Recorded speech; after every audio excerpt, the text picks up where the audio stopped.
catalyzing change, is this a soft skill that you need to develop in yourself?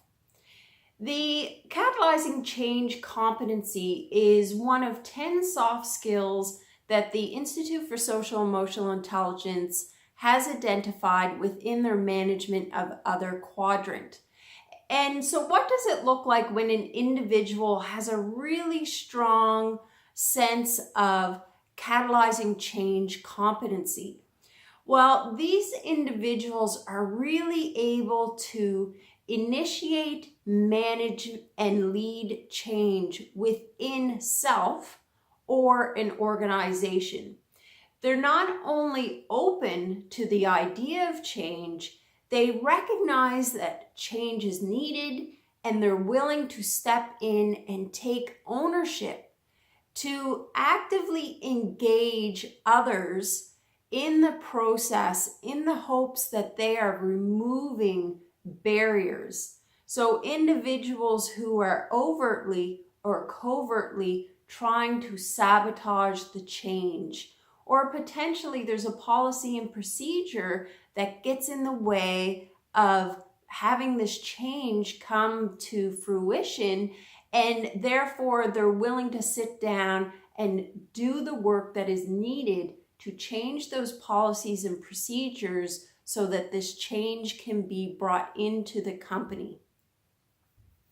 And so therefore individuals who, do have that catalyzing change competency and change is coming up, they are obviously willing to stand up to opposition or resistance from other individuals. And one of the ways that they engage with team members who may be oppositional or resistant is to have compelling arguments that they themselves use to enlist others onto their side.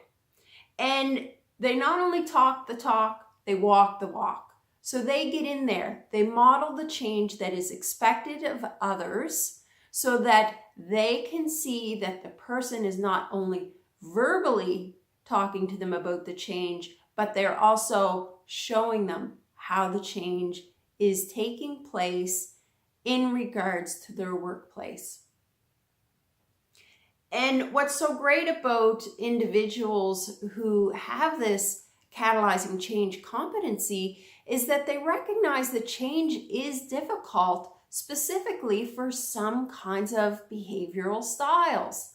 And because they recognize this, what they're willing to do is provide really detailed, advanced information regarding future changes to these individuals. I'm thinking thinkers in particular, so that they have time to process and figure out how these changes are going to impact their job expectations. Thinkers do not like to be surprised.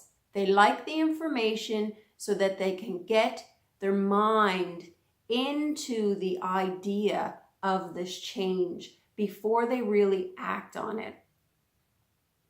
And so individuals who don't have a really strong sense of catalyzing change as a soft skill, what we will see is that, one, they like status quo. They don't want to change anything. And they don't recognize that change is needed even when visions and goals and budget expectations are not being met. And this is concerning.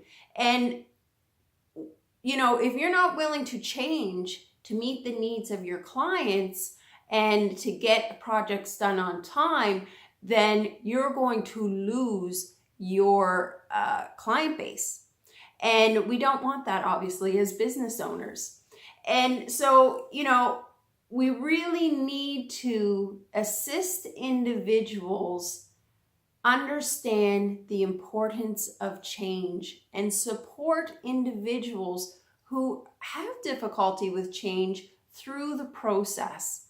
That is the team holistic approach.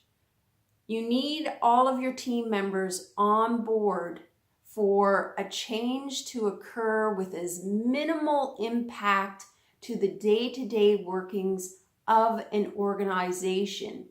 And obviously, if you are making this change, you recognize that it is important in reaching the visions and goals of that organization. You don't just make change for change's sake. You make it because it is required for you to reach a goal. So again, I'll ask you, do you feel that you need to enhance your catalyzing change competency, or is this an area that you are really strong in? Either way, what is so great is that you can, one, have your soft skills, 26 of them, assessed to determine where you are in regards to your strengths and challenges. And what's even better is that you can be coached to actually enhance these competencies so that you can, one, move forward as a more valuable team member, but also improve self. It's really a win-win investment. And not only will it help you in your professional setting, but these competencies are transferable to your personal lifestyle as well. So again, I guess we're getting a win-win-win. So that's what I really want to share with you, is that it's great to have the awareness, but what are you going to do with that awareness? How are you going to empower yourself to improve? And if you're looking to improve yourself or your team, please contact me so that we can have a conversation about what unique style will work for you. Be empowered.